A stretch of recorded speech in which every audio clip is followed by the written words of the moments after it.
Hello दोस्तों, नमस्कार। अगर आप भोजपुरी लोकगीतों का आनंद लेना चाहते हैं तो मेरे चैनल वंशु भोजपुरी लोकगीत को सब्सक्राइब करें और बगल में घंटी के निशान को दबाना न भूलें।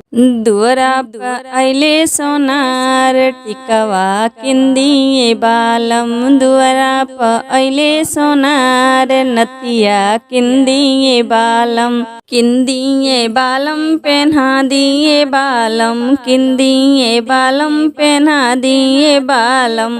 हम लड़ी का तू से आने गदिया ले लाए बालम। हम लड़ी का तू से आने गोदिया ले लाए बालम।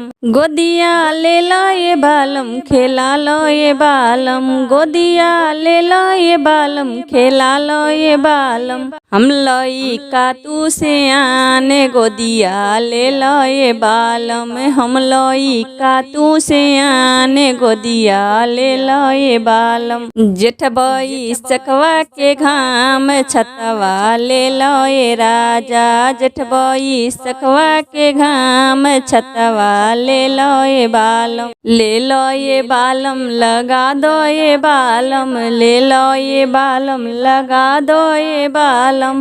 दुअरा पर अइले सोनार टिकवा किंदिए बालम। दुअरा पर अइले सोनार नतिया किंदिए बालम। किंदिए बालम पहना दिए बालम। किंदिए बालम पहना दिए बालम।